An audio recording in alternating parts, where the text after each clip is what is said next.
Everyone पुनर्बार welcome to एडुस्टडी friends এই ভিডিওত আমি class 12 অর্থাৎ এইচএস সেকেন্ড ইয়াৰৰ ম্যাক্ৰো ইকোনমিক্সৰ আয় নিৰ্ধাৰণ ইনকাম ডিটাৰমিনেশন নামৰ লেসনটো আলোচনা কৰিম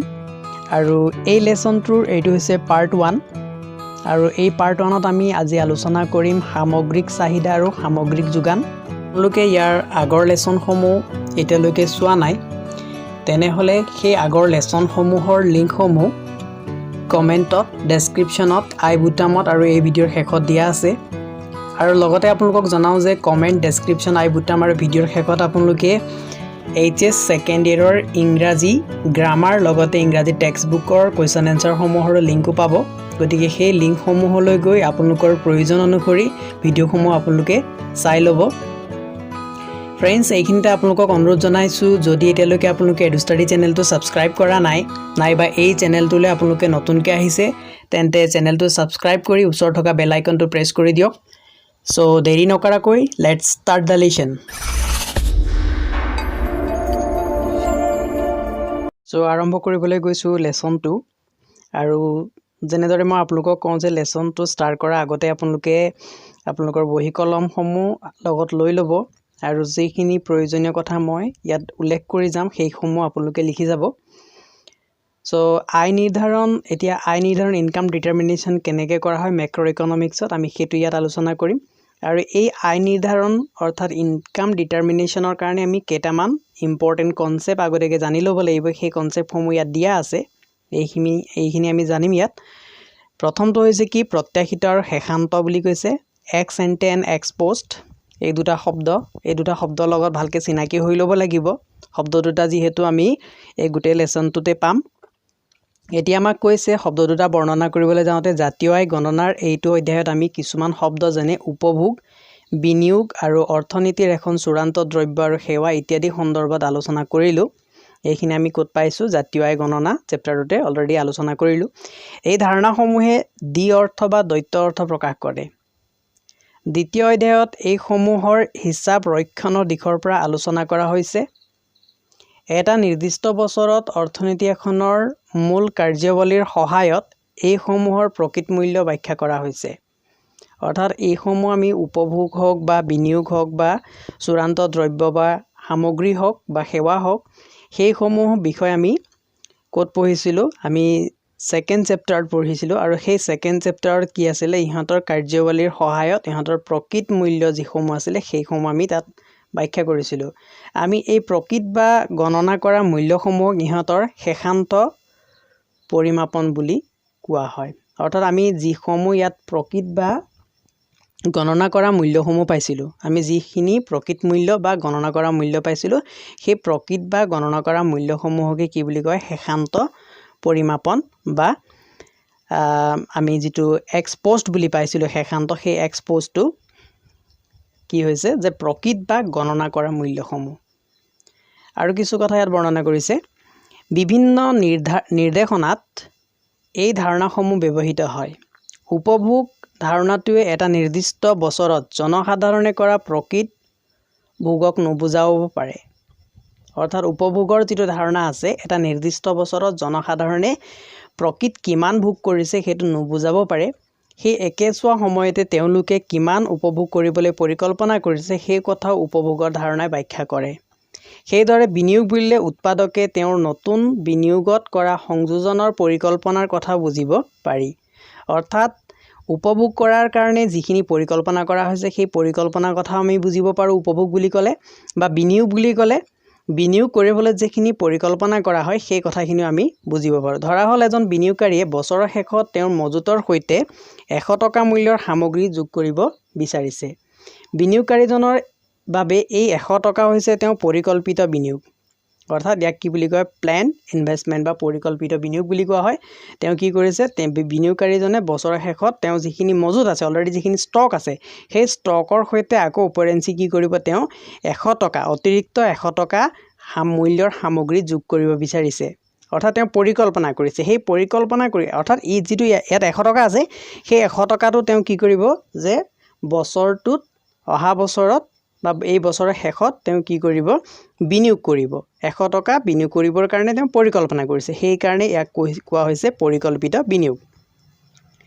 কিন্তু বজাৰত কেতিয়াবা অদৃশ্যমান অতিৰিক্ত চাহিদা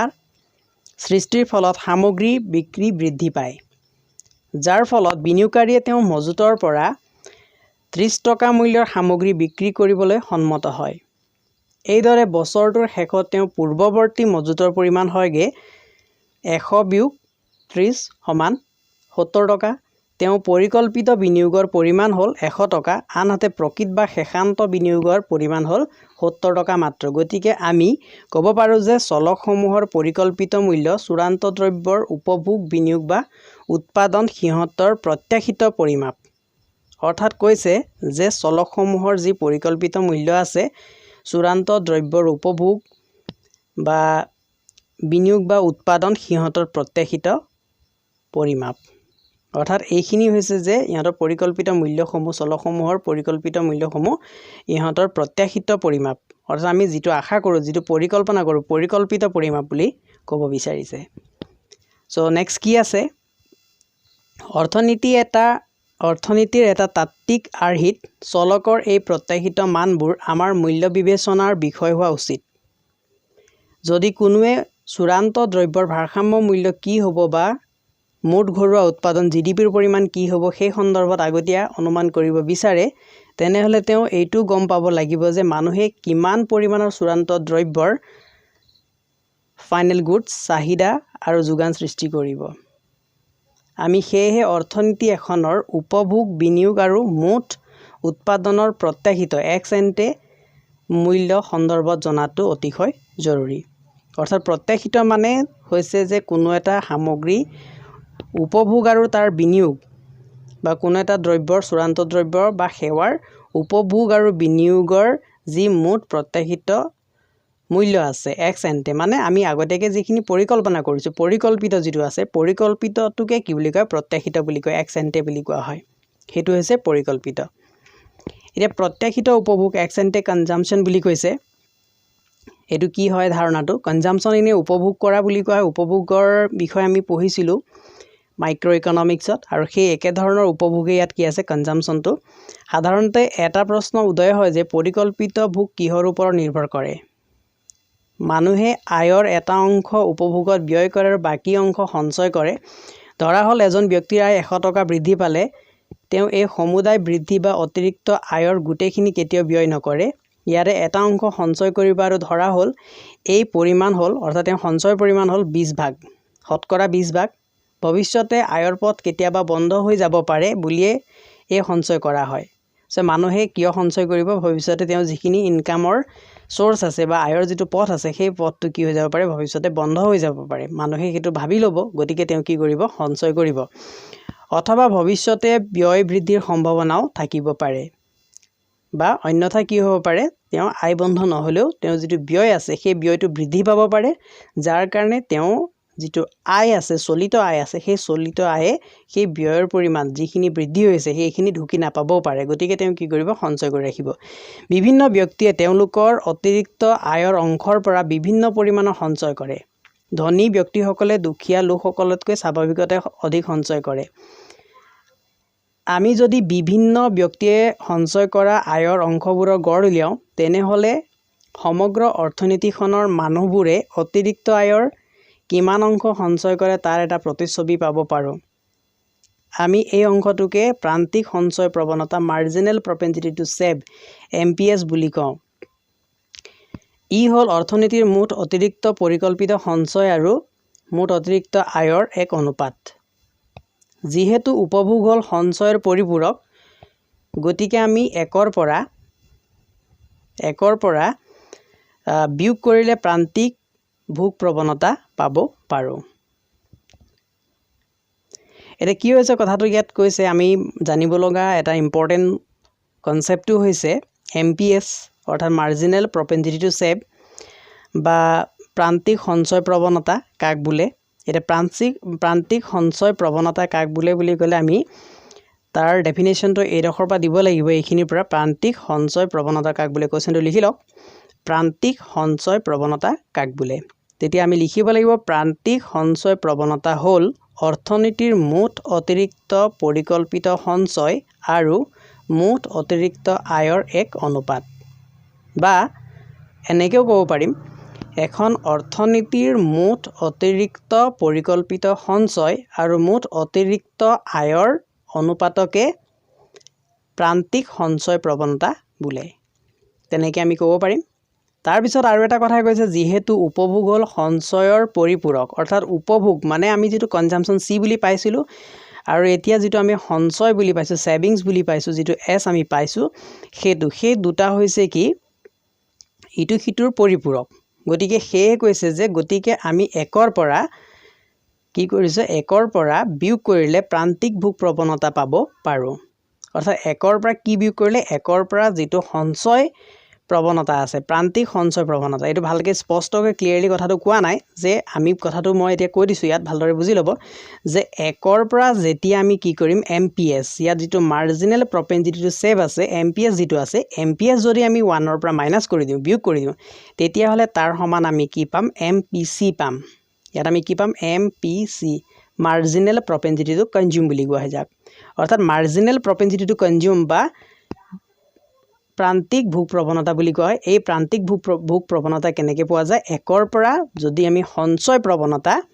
বিয়োগ কৰি দিও তেতিয়া হলে আমি কি পাম প্ৰান্তিক ভোগ প্ৰৱণতা পাওঁ একৰ পৰা অৰ্থাৎ আমি একটো কি বুলি ধৰি লোৱা হৈছে যে দুটাৰ যোগফলৰ সমষ্টি যেটো এমপিএস আছে এমপিএস প্লাস এমপিসি এই দুটা আমি যেতিয়া প্লাস কৰিম প্লাস কৰিলে তাৰ মান কিমান পাম 1 পাম এইটো ভালদৰে মনত ৰাখিব লাগিব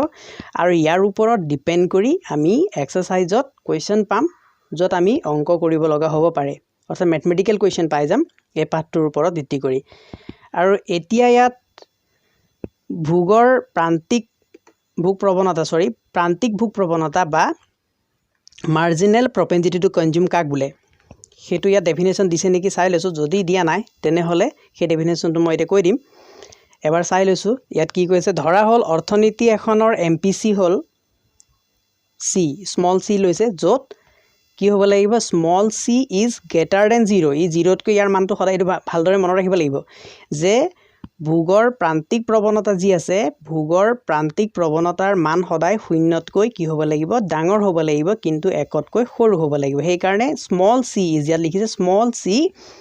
greater than 0 but less than 1 বা এনেকৈ লিখিম আমি 0 is less than c c is less than 1 ইয়াত হেদৰে লিখা হৈছে যদি অৰ্থনীতিখনৰ মুঠ আয় শূন্যৰ পৰা y লৈ বৃদ্ধি পায় তেনেহলে অৰ্থনীতিখনৰ মুঠ উপভোগ হ'ব অৰ্থনীতিখনৰ যেটো মুঠ আয় আছে মুঠ আয় শূন্য আছিল আমি ধৰি ললো শূন্যৰ পৰা y লৈ এতিয়া কি হৈছে বৃদ্ধি পাইছে বৃদ্ধি পালে তেতিয়া কি হ'ব অৰ্থনীতিৰ মুঠ উপভোগ কিমান হ'ব উপভোগটো আমি c ৰে সূচিত কৰো কনজাম্পশন ইকুৱেল টু তেতিয়া ইয়াত কি হ'ব কনজাম্পশন ইকুৱেল টু সদায় কি হ'ব আমাৰ c into small c into y হ'ব অৰ্থাৎ স্মল c মানে কি আছিল এইটো আছিল এমপিসি অৰ্থাৎ এমপিসিৰ লগত যদি আমি বৰ্ধিত যেটো ইনকাম আছে সেই ইনকামটো ইয়াৰ y বুলি ক্যাপিটেল y ৰে সূচিত কৰিছে দুইটা যদি পূৰণ কৰি দিও তেতিয়া হলে আমি কি মান পাম আমি কনজাম্পশনৰ মানটো পাম এতিয়া আমাৰ কথা হৈছে কি আমাৰ ইয়াৰ অৰ্থনীতি আমি ধৰি লৈছো অৰ্থনীতিখনত যে প্ৰথম অৱস্থাত আই কিমান আছিল শূন্য আছিল এতিয়া শূন্যৰ পৰা y লৈ বৃদ্ধি পাইছে যেটো আই আছিল ইনকাম যেটো আছিল শূন্য আছিল প্ৰথমে তাৰ পিছত বৃদ্ধি পালে y লৈ y হৈছে এতিয়া বৰ্তমান তেতিয়া হলে সেই বৰ্তমান সময়ত মুঠ উপভোগ কিমান হ'ব তেতিয়া হলে আমি ইয়াত ভালকে মনত ৰাখিব লাগিব এটো ইম্পৰ্টেন্ট কথা হৈছে যথেষ্ট ইম্পৰ্টেন্ট যথেষ্ট গুৰুত্বপূৰ্ণ কথা আছে ইয়াৰ ওপৰত কোৱেশ্চন নিৰ্ভৰ কৰিবই কোৱেশ্চন আহিবই গতিকে আপোনালোকে ভালকে ইয়াত গুৰুত্ব দিয়ক তেতিয়া আমি c ইকুৱেল টু কেনেকৈ উলিয়াম Actually c equal to কি হ'ব small c into y হয় এটো ইনকামৰ লগত small c টো পূৰণ কৰিব লাগিব যদি এমপিসি আমাক দিয়া থাকে এমপিসিৰ পৰিমাণটো সদায় তাৰ মানটো সদায় কি হ'ব শূন্যৰ পৰা 1ৰ ভিতৰত থাকিব ইয়াৰ মানটো শূন্যৰ পৰা অৰ্থাৎ 1তকৈ বেছি হ'ব নোৱাৰিব এমপিসি মান আৰু এমপিসি মান শূন্যতকৈ কেতিয়াও সৰু হ'ব নোৱাৰিব অৰ্থাৎ নিগেটিভ কেতিয়াও নহয় এমপিসি গতিকে সেই এমপিসিৰ লগত যেটো মান আছে এমপিসিৰ মান সেই এমপিসিৰ লগত যদি আমি ইনকামৰ পৰিমাণটো যদি পূৰণ কৰি দিও তেতিয়া পূৰণ কৰিলে আমি কি পাম মুঠ উপভোগ পাম এতিয়া কথা হল কি আমাৰ অৰ্থনীতিখনত প্ৰথমে আই কিমান আছিল শূন্য আছিল গতিকে এতিয়া কি হৈছে যেটো বৃদ্ধি পাইছে উপভোগ এতিয়া কি হ'ব বৃদ্ধি পাব বা হ্ৰাস পাব পাৰে বা বৃদ্ধি পাব পাৰে যদি আমি পৰিৱৰ্তন হৈছে বুলি কৈছোঁ যদি বৃদ্ধি পাইছে তেতিয়া MPCৰ যিটো কনজাম্পশ্যন আছে কনজাম্পশ্যন পৰিমাণটো কি হ'ব বৃদ্ধি পাব কনজাম্পশ্যনৰ পৰিমাণ কিমান বৃদ্ধি পাব y - 0 into small c into y - 0 যিটো ইয়াত দিছে আৰু সেইটো সমান কি হ'ব স্মল c ইনটু y ইমান পৰিমাণে বৃদ্ধি পাব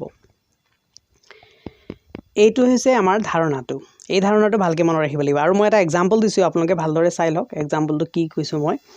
যে আমি ধৰি ল'লোঁ আমাৰ MPC হৈছে 0.6 এইটো হৈছে MPCৰ পৰিমাণ MPC ইকুৱেল টু 0.6 আৰু আমাৰ বৰ্তমানৰ আয় হৈছে 1000 টকা 1000 এইটো হৈছে y মান তেতিয়া আমাক যদি c উলিওৱা বৰ্তমান উপভোগ কিমান এনেকৈ যদি কোৱেশ্চন কৰে কোৱেশ্চনটো আপোনালোকে লিখি ল'ব পাৰে ধুনীয়াকৈ যে কোনো এখন অৰ্থনীতিৰ ভোগ প্ৰৱণতা প্ৰান্তিক ভোগ প্ৰৱণতা বুলি লিখিব MPC প্ৰান্তিক ভোগ প্ৰৱণতা লিখি কমা দিয়ক তাৰপিছত লিখক MPC সমান 0.6% এইটো পাৰ্চেণ্টেজত থাকে 0.6% আৰু তাৰপিছত লিখিব লাগিব যে ইয়াত ইনকামৰ পৰিমাণ কিমান আছে বা অৰ্থনীতিখনত আয়ৰ পৰিমাণ হৈছে 1000 টকা অৰ্থনীতিখনৰ উপভোগৰ পৰিমাণ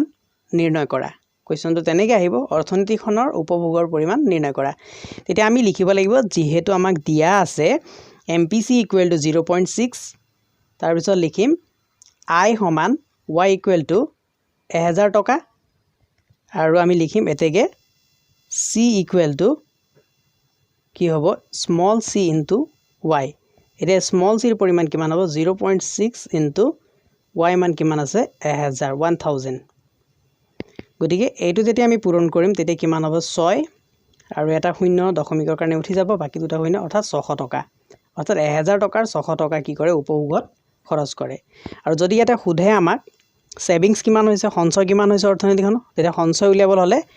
মুঠ আয়ৰ পৰা আমি কি কৰিব লাগিব উপভোগটো বিয়োগ কৰিব লাগিব এটা উপভোগ কিমান পাইছিলো 600 টকা মুঠ আয় কিমান আছিল 1000 টকা তাৰ পৰা আমি 600 টকাটো বিয়োগ কৰি দিলো বিয়োগ কৰি দিয়াৰ লগে লগে 400 টকা আমি সেভিংস পাইছো এতিয়া আহিছো সমীকৰণটোৰ ডিটেইলছলৈ ইয়াত কৈছে কিন্তু প্ৰকৃততে এইটো এনে ধৰণৰ নহয় যদি অৰ্থনীতিখনৰ কোনো এটা নিৰ্দিষ্ট বছৰৰ আয় শূন্য হয় তেনেহলে ওপৰৰ সমীকৰণটো মতে অৰ্থনীতিখন গোটেই বছৰটো ভোকত থাকিব লাগিব অৰ্থাৎ ইয়াৰ ৰিয়েল মিনিংটো এইটো হৈছে যে বাস্তৱত কোনো অৰ্থনীতিৰে কোনো নিৰ্দিষ্ট বছৰৰ আয় কেতিয়াও শূন্য হ'ব নোৱাৰে ইয়াত আমি ধৰিছিলো শূন্যৰ পৰা y হৈছে বুলি হেতু কেতিয়াও হ'ব নোৱাৰে যিটো এটা সম্পূৰ্ণ ভ্ৰান্ত ধাৰণা যদি কোনো এক নিৰ্দিষ্ট সময়ত এজন ব্যক্তিৰ আয় শূন্য হয় তেনেহলে তেওঁ পূৰ্বৰ সঞ্চিত টকাৰে উপভোগৰ ন্যূনতম সামগ্ৰী ক্ৰয় কৰি জীৱন নিৰ্বাহ কৰিব সেইবাবে আমি ওপৰৰ সমীকৰণটোৰ সৈতে অৰ্থনীতিৰ ন্যূনতম উপভোগৰ পৰ্যায়টো যোগ কৰিব লাগিব আৰু তেতিয়া আমাৰ সমীকৰণটো নিম্নোক্ত ধৰণৰ হ'ব এটা কথা হৈছে যে আমাৰ ওপৰৰ যেটো সমীকৰণ আছে সেই সমীকৰণটোৰ সৈতে অৰ্থনীতিৰ যেটো ন্যূনতম উপভোগৰ যেটো পৰ্যায় আছে হেতু যোগ কৰিব লাগিব আৰু সেই পৰ্যায়টো ইয়াত কি দিয়া আছে হেতু হৈছে c বাৰ ইয়াত c বাৰ যেটো দিয়া আছে হেতু যত c বাৰ গ্ৰেটাৰ দেন 0 হ'ব ন্যূনতম উপভোগৰ পৰ্যায় আৰু আমাৰ সমীকৰণৰ এটা বাহ্যিক অংশ যেটো স্থিৰ অংশ হিচাপে গণ্য কৰা হয় সমীকৰণটো দেখুৱায় যে অৰ্থনীতিৰ আয় শূন্যৰ পৰা বাহিলে অৰ্থনীতিখনে অতিৰিক্ত আয় স্থিৰ অংশ ন্যূনতম উপভোগৰ ওপৰলৈ বৃদ্ধি কৰিবলৈ প্ৰয়াস কৰা হয়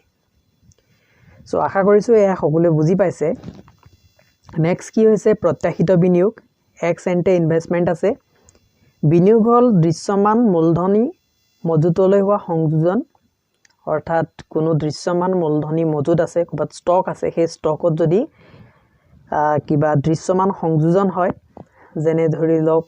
যন্ত্ৰপাতি ঘৰ ৰাস্তা ঘাট বা ভৱিষ্যতে অৰ্থনীতিখনৰ ক্ষমতা উৎপাদন ক্ষমতা বঢ়াৰ পৰা যিকোনো আহিলা যদি সংযোজন কৰা হয় আৰু ই উৎপাদনকাৰী পূৰ্বৱৰ্তী মজুতৰ পৰিৱৰ্তন ঘটায় আৰু বিনিয়োগে কি কৰিব উৎপাদনকাৰী পূৰ্বৱৰ্তী যি মজুত আছিল সেই মজুতৰ পৰিৱৰ্তন ঘটাব উল্লেখযোগ্য যে বিনিয়োগ দ্ৰব্যসমূহ চূড়ান্ত দ্ৰব্যৰ এটা অংশ এইবোৰ কেঁচামাল আদিৰ দৰে মধ্যৱৰ্তী দ্ৰব্য নহয় অৰ্থনীতি এখনত উৎপাদিত যন্ত্ৰপাতি প্ৰদত্ত বছৰটোতে অন্য দ্ৰব্য উৎপাদনত ব্যৱহাৰ হোৱাৰ পিছতো শেষ হৈ নাযায় বহু বছৰ ধৰি এইসমূহ সেৱা আগবঢ়াই থাকে। নতুন যন্ত্ৰপাতি ক্ৰয় কৰাৰ দৰে বিনিয়োগকাৰীৰ কেতবোৰ সিদ্ধান্ত গ্ৰহণ নিৰ্ভৰ কৰে বহুলাংশে বজাৰৰ সুদৰ হাৰৰ ওপৰত। কিন্তু আমি সহজতে ইয়াত ধৰি লৈছোঁ যে প্ৰতিষ্ঠানে প্ৰতি বছৰে একে পৰিমাণৰ বিনিয়োগ কৰিবলৈ পৰিকল্পনা কৰিছে। আমি প্ৰত্যাশিত বিনিয়োগ চাহিদা এনেদৰে প্ৰকাশ কৰিব পাৰোঁ। প্ৰত্যাশিত বিনিয়োগ চাহিদা অৰ্থাৎ ইনভেষ্টমেণ্ট ইকুৱেল টু আই বাৰ দিয়া হৈছে, য'ত আই বাৰ এটা ধনাত্মক ধ্ৰুৱ পজিটিভ কনষ্টেণ্ট হ'ব। ইয়াৰ দ্বাৰা অৰ্থনীতিখনৰ এটা প্ৰদত্ত বছৰৰ স্বয়ংক্ৰিয় বিনিয়োগ দেখুওৱা হৈছে। ইয়াত ইমান বৰ্ণনা কৰিব লগা একো নাই, সেইটো কাৰণে মই বৰ্ণনা কৰি থকা নাই। এতিয়া আহিল চূড়ান্ত দ্ৰব্যৰ মুঠ প্ৰত্যাশিত চাহিদা, অৰ্থাৎ যিটো আমি মেইন টপিক যিটো আছিলে আমাৰ এগ্ৰিগেট ডিমাণ্ড। এগ্ৰিগেট ডিমাণ্ডৰ সম্পৰ্কে আমি আলোচনা কৰিম। চূড়ান্ত দ্ৰব্যৰ মুঠ প্ৰত্যাশিত চাহিদা অৰ্থাৎ এইটোৱে হৈছে সামগ্ৰিক চাহিদা, যাক সামগ্ৰিক চাহিদা বুলিও কোৱা হয়। এতিয়া অৰ্থনীতি এখনৰ চৰকাৰৰ অবিহনে চূড়ান্ত দ্ৰব্যৰ মূল প্ৰত্যাশিত চাহিদা হ'ল সৰ্বমুঠ প্ৰত্যাশিত উপভোগ ব্যয় আৰু মুঠ প্ৰত্যাশিত বিনিয়োগ ব্যয়ৰ যোগফল। অৰ্থাৎ কি বুলি কৈছে, এখন অৰ্থনীতি এখনত চৰকাৰৰ অবিহনে অৰ্থাৎ অৰ্থনীতিখনত চৰকাৰ জড়িত নহয় বুলি ধৰি ল'লে কি হ'ব, চূড়ান্ত দ্ৰব্যৰ মুঠ প্ৰত্যাশিত চাহিদা, কোনো চূড়ান্ত দ্ৰব্যৰ মুঠ প্ৰত্যাশিত অৰ্থাৎ আমি যিটো এক্সপেক্ট কৰোঁ, এক্স এণ্টে বুলি যাক কোৱা হৈছে, সেই এক্স এণ্টে মানে পৰিকল্পিত চাহিদা হ'ব এখন অৰ্থনীতিৰ হ'ল সৰ্বমুঠ প্ৰত্যাশিত উপভোগ ব্যয়। তাত কি থাকিব, সৰ্বমুঠ প্ৰত্যাশিত উপভোগ ব্যয়, যাক আমি চিৰে সূচিত কৰিছিলোঁ,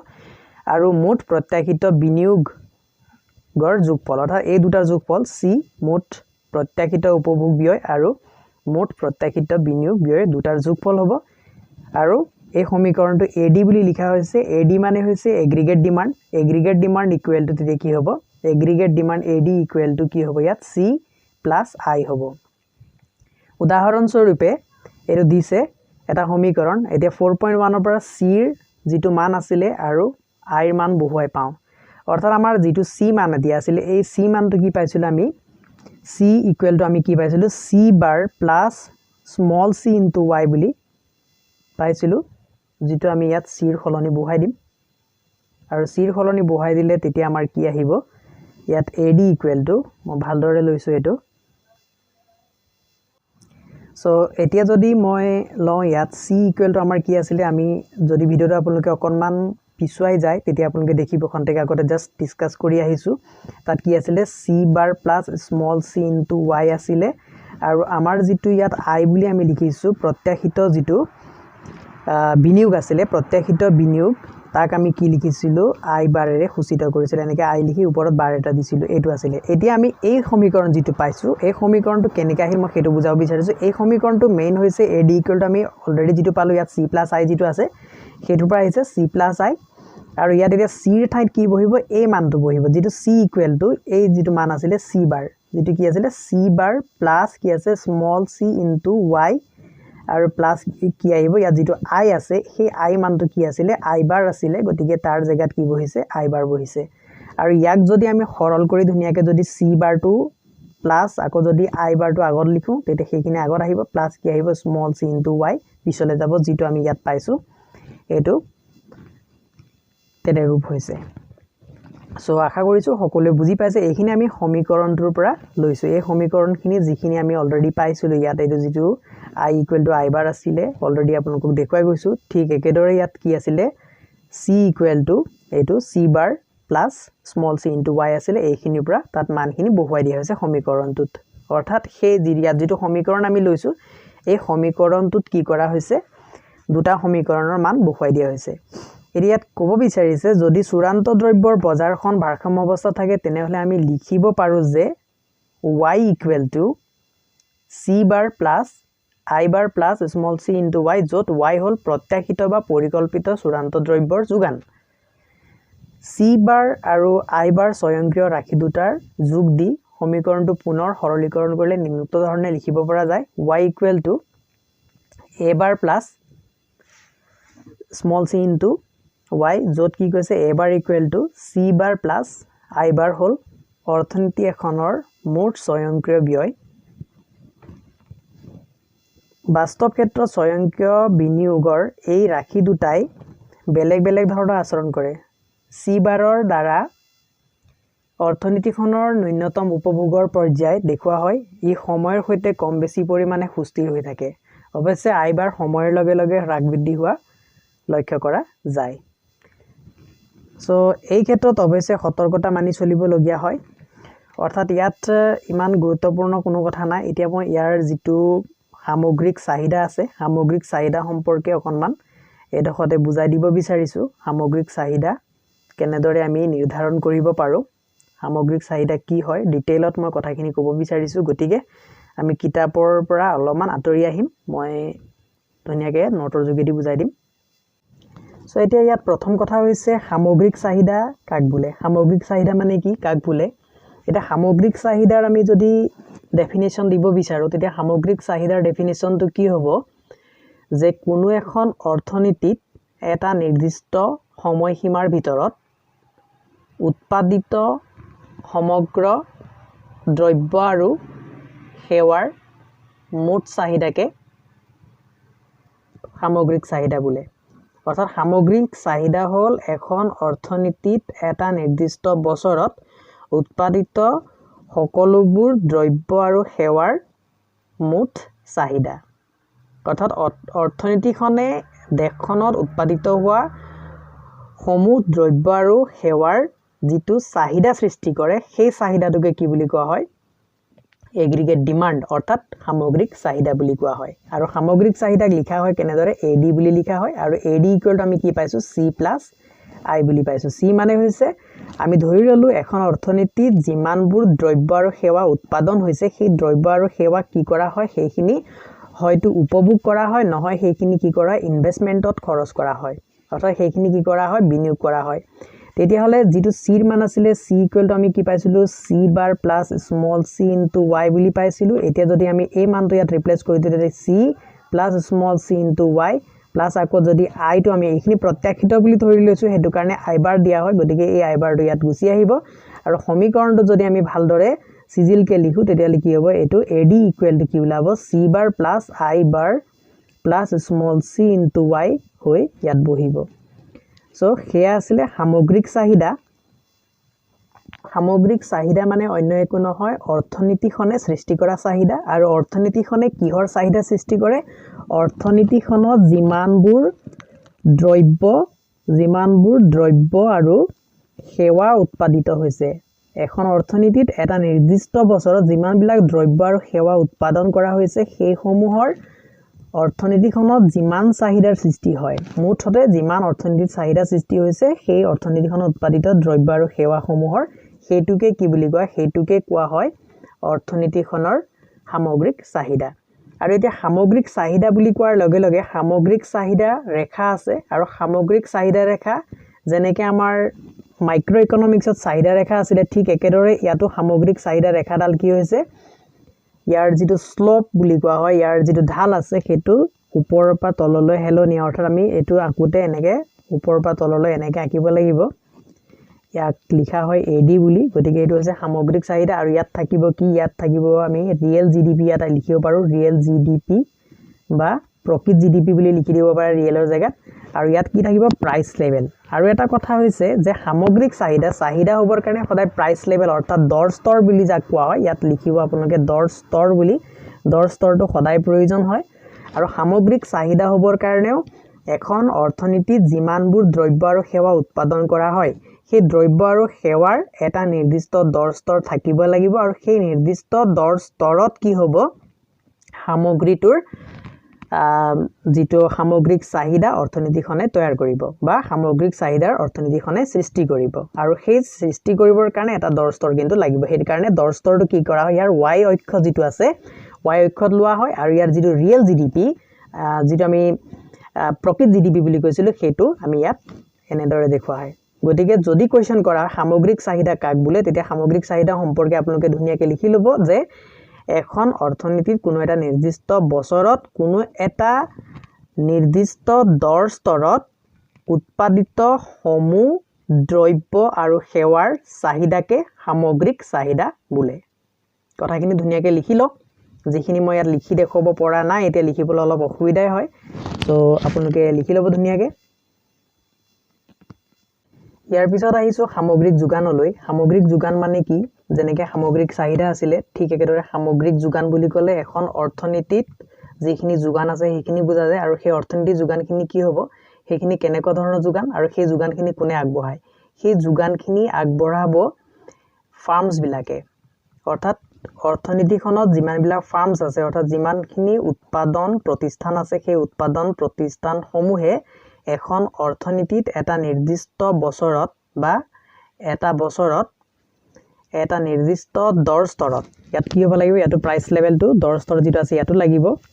সামগ্ৰিক যোগানৰ ক্ষেত্ৰতো আৰু অৰ্থনীতিৰ এটা বছৰ নিৰ্দিষ্ট সময়সীমা হ'ব লাগিব সেই সময়সীমাত অৰ্থনীতিখনত থকা উৎপাদন প্ৰতিষ্ঠানসমূহে যিসমূহ দ্ৰব্য আৰু সেৱা যোগান ধৰে সেই দ্ৰব্য আৰু সেৱাৰ মুঠ যোগানকে কি বুলি কয় সামগ্ৰিক যোগান বুলি কোৱা হয় আকৌ কৈছো যে কোনো এখন অৰ্থনীতিত কোনো এটা নিৰ্দিষ্ট বছৰত আৰু কোনো এটা নিৰ্দিষ্ট দৰ স্তৰত উৎপাদিত দ্ৰব্য আৰু সেৱাৰ মুঠ যোগানকে সামগ্ৰিক যোগান বুলি কোৱা হয় যেটো ডেফিনেশন ক্লিয়াৰলি কিতাপত দিয়া নাছিলে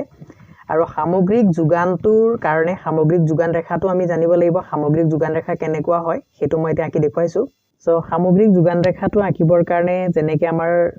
মাইক্ৰো ইকনমিক্সত যোগান ৰেখা আছে ঠিক একে হয় ইয়াতো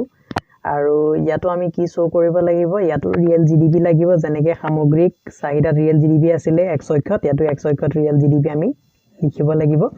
আৰু y অক্ষত কি আঁকিব লাগিব y অক্ষত আমাৰ প্ৰাইস লেভেলে লাগিব অৰ্থাৎ যেটো আমি দৰ স্তৰ বুলি কৈছিল সেই দৰ স্তৰটো ইয়াত আমি লিখিব লাগিব দৰ স্তৰ আৰু যেটো সামগ্ৰিক যোগান ৰেখা হেতু অলপ এনেকৈ বেকাকৈ ওপৰলৈ আপওয়াৰ্ড স্লোপিং হয় ওপৰলৈ গুচি যায় আৰু ইয়াক আমি AS বুলি এনেকৈ লিখো আৰু ইয়াত বিভিন্ন দৰ স্তৰত কি হৈছে এখন অৰ্থনীতিত কোনো উৎপাদন প্ৰতিষ্ঠানে কিমান দ্ৰব্য আৰু সেৱা যোগান ধৰিছে অৰ্থনীতিখনৰ কাৰণে হেয়াকে দেখুৱায় কোনো এটা নিৰ্দিষ্ট বছৰ হ'ব লাগিব সময় এটা সীমা লাগিব গতিকে নিৰ্দিষ্ট এটা বছৰত হ'ব লাগিব যিকোনো সময়তে হলে নহব নিৰ্দিষ্ট বছৰত সেই বছৰটোৰ ভিতৰতে কি কৰিব লাগিব সামগ্ৰিক যোগান সামগ্ৰিক চাহিদা হেইসমূহ দেখুৱা হয় গতিকে এইটো আছিল সামগ্ৰিক যোগান ৰেখা আৰু সামগ্ৰিক যোগান ৰেখাৰ যেটো ঢাল হেতু কি হয় ঊৰ্ধ্বগামী ঢাল আছে যেনেকৈ সামগ্ৰিক যেটো চাহিদা ৰেখা আছিল তাৰ ঢালটো এনেকৈ নিম্নগামী আছিল তললৈ আহিছিল এই ঢালকিটা মনত ৰাখিব লাগিব সামগ্ৰিক যোগান ৰেখাৰ ঢাল হৈছে ঊৰ্ধ্বগামী ঢাল আৰু সামগ্ৰিক চাহিদা ৰেখাৰ ঢাল হৈছে নিম্নগামী ঢাল সো এতিয়া আকৌ আহিছো পুনৰ কিতাপলৈ সো এতিয়া কিতাপৰ যি অংশত আমি এৰিছিলো সেই অংশৰ পৰা পুনৰ আৰম্ভ কৰিছো এতিয়া কৈছে যে সমীকৰণ 4.3 বাও ফালৰ এতিয়া সমীকৰণ 4.3 কি আছিল ইয়াত আমাৰ ইয়াত যেটো সমীকৰণ 4.3 আছিল আমি যেটো y = a bar plus small c into y বুলি যেটো পাইছিল 4.3 যত আমাৰ a আছিল a এৰ মানটো কি লিখিছিল c bar plus i bar যেটো আছিল আৰু ইয়াত স্বয়ংক্ৰিয় ব্যয় বুলি কৈছিল অৰ্থাৎ অটোনমাস যেটো কষ্ট বুলি কোৱা হয় বা এক্সপেন্ডিচাৰ বুলি কোৱা হেতু a হৈছে অৰ্থনীতিখনৰ স্বয়ংক্ৰিয় ব্যয় এতিয়া কথা হল কি যে ইয়াত কৈছে 4.3 বাওঁফালৰ y ৰ দ্বাৰা চূড়ান্ত দ্ৰব্যৰে পৰিকল্পিত যোগান আৰু প্ৰত্যাশিত উৎপাদন দেখুৱা হৈছে আনহাতে সমীকৰণৰ সোঁফালৰ অংশৰ দ্বাৰা অৰ্থনীতিৰ চূড়ান্ত দ্ৰব্যসমূহৰ প্ৰত্যাশিত মুঠ চাহিদা বুজোৱা হৈছে আৰু সমীকৰণৰ যিখিনি সোঁফাল আছে সেই সোঁফালৰ যোগেদি কি কৰিছে সোঁ অংশৰ যোগেদি অৰ্থনীতিৰ চূড়ান্ত দ্ৰব্যসমূহৰ প্ৰত্যাশিত মুঠ চাহিদা দেখুৱা হৈছে সোঁফালৰ অংশটোৱে আৰু বাওঁফালৰ অংশটো কি দেখুৱাইছে কৈছে যে বাওঁফালৰ অংশটোৱে আমাক y ৰ দ্বাৰা যেটো বাওঁফালৰ y ৰ দ্বাৰা কি কৰিছে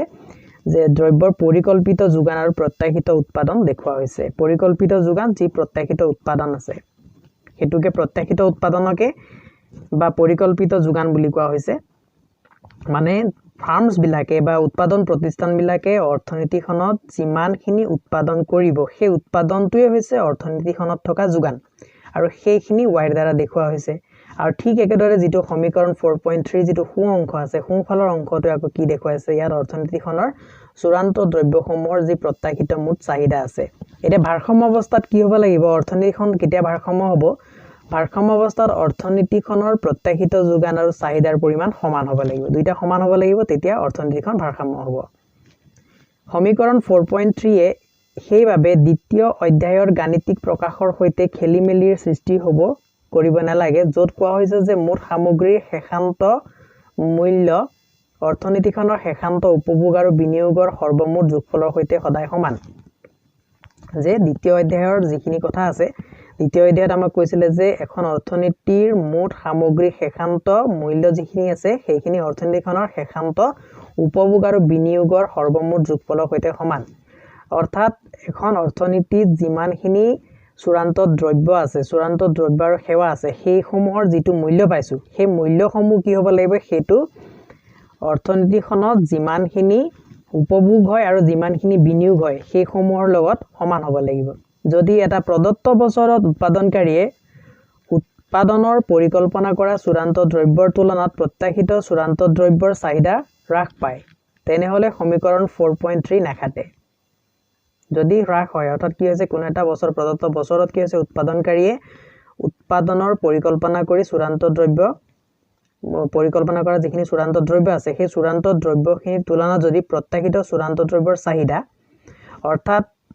যি উৎপাদনকাৰীয়ে পৰিকল্পনা কৰা চূড়ান্ত দ্ৰব্য বুলি যিটো কৈছে সেইটো হৈছে চূড়ান্ত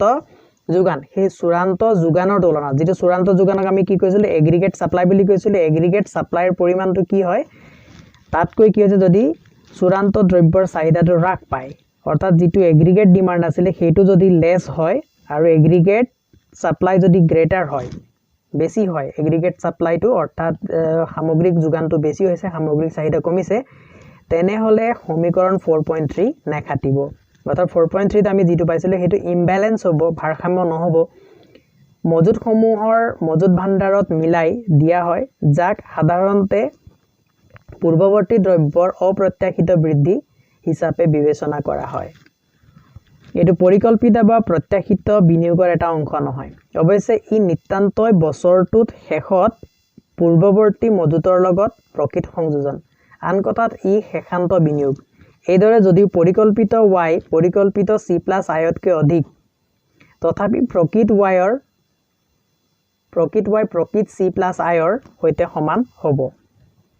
কিয়নো অতিৰিক্ত উৎপাদনৰ সৈতে প্ৰত্যাশিত আয়ৰ লগত অপ্ৰত্যাশিত পূৰ্বৱৰ্তী দ্ৰব্যৰ বৃদ্ধি হয় যিটো সমীকৰণৰ সোঁফালে দেখুৱা হৈছে এই বিন্দুত প্ৰকৃত y আৰু প্ৰকৃত c + i সমতা স্থাপন হোৱাৰ অৱস্থাত এখন অৰ্থনীতিৰ চৰকাৰৰ অস্তিত্বৰ পৰিচয় সহজে দিব পাৰি এতিয়া আমি ইয়াৰ আগতে কি পাইছিলো চৰকাৰৰ অস্তিত্ব নাই অৰ্থাৎ চৰকাৰে অৰ্থনীতিখনৰ কোনো ইন্টাৰফেয়াৰ নকৰে বুলি আমি ধৰি লৈছিলো এতিয়া আকৌ ধৰি লৈছো যে চৰকাৰৰ অস্তিত্ব আছে তেতিয়া কি হ'ব চৰকাৰ এখনৰ মূল অৰ্থনৈতিক কামসমূহ হ'ল সেইবোৰ যাৰ দ্বাৰা চূড়ান্ত দ্ৰব্য আৰু সেৱাসমূহৰ উৎপাদন প্ৰভাৱিত হয় মূলত ৰাজস্ব চলকসমূহ যেনে টি আৰু চৰকাৰী ব্যয় জিৰ দ্বাৰা চমুকে আলোচনা কৰিব পাৰি আমি টি মানে কি পাইছিলো চৰকাৰী যি ৰাজস্ব আছিল অৰ্থাৎ যি ট্যাক্স আছিল ট্যাক্স ৰেভিনিউ আৰু চৰকাৰী ব্যয় যেটো গভৰ্নমেন্ট এক্সপেন্ডিচাৰ আছিল যাক আমি জিৰে সূচিত কৰিছিলো এইখিনি আমাৰ আলোচনাত এই দুটা স্বয়ংক্ৰিয় বুলি ধৰি লোৱা হৈছে অৰ্থাৎ এইখিনি স্বয়ংক্ৰিয়ভাৱে চলি থাকে বুলি আমি ধৰি লৈছো অন্য পৰিয়াল গোট বা প্ৰতিষ্ঠানৰ দৰে চৰকাৰে ইয়াৰ চৰকাৰী ব্যয়ৰ দ্বাৰা চূড়ান্ত দ্ৰব্য আৰু সেৱাৰ মুঠ চাহিদা বৃদ্ধি কৰিবলৈ বিচাৰে আনহাতে কৰ আৰোপৰ জৰিয়তে চৰকাৰে পৰিয়াল গোটসমূহৰ আয়ৰ এটা অংশ আহৰণ কৰি লৈ যায় পৰিয়ালবোৰৰ ব্যয়যোগ্য আয়ৰ মাত্ৰ এটা অংশহে উপভোগৰ উদ্দেশ্যে ব্যয় কৰে সেইবাবে চৰকাৰৰ অন্তৰ্ভুক্তিৰ দ্বাৰা সমীকৰণ 4.3 তলত উল্লেখ কৰা ধৰণে লিখিব পাৰি এইদৰে লিখা হয় যদি চৰকাৰ অন্তৰ্ভুক্ত কৰা এইখিনি আগতে আছিল সি বাৰ আছিল আই বাৰ আছিল আৰু ইয়াত কি হৈছে গভৰ্নমেন্ট এক্সপেন্ডিচাৰটো প্লাস হৈছে আৰু লগতে কি হৈছে ইয়াত যেটো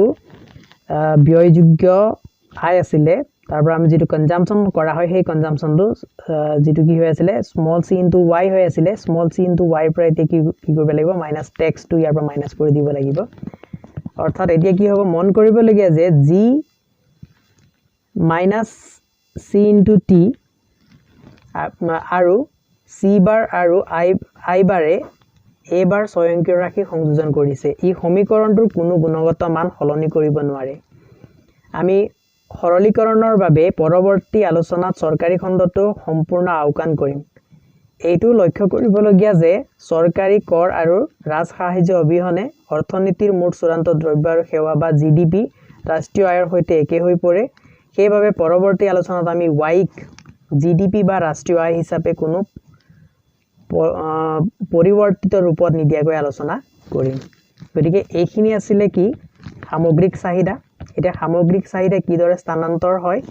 সেই সমূহ আমি নেক্সট পাৰ্টত আলোচনা কৰিম এই পাৰ্টত আজি ইমানতে সামৰণি মাৰিব বিচাৰিছো যদি আপোনালোকে ভিডিওটো ভাল পাইছে তেনেহলে ভিডিওটো লাইক কৰিবলৈ নাপাহৰিব আৰু নিজৰ বন্ধুবৰ্গ আৰু সহপাঠীৰ লগত ভিডিওটো শ্বেয়াৰ কৰিব আৰু ভিডিওটো চোৱাৰ বাবে সকলোকে ধন্যবাদ জনালো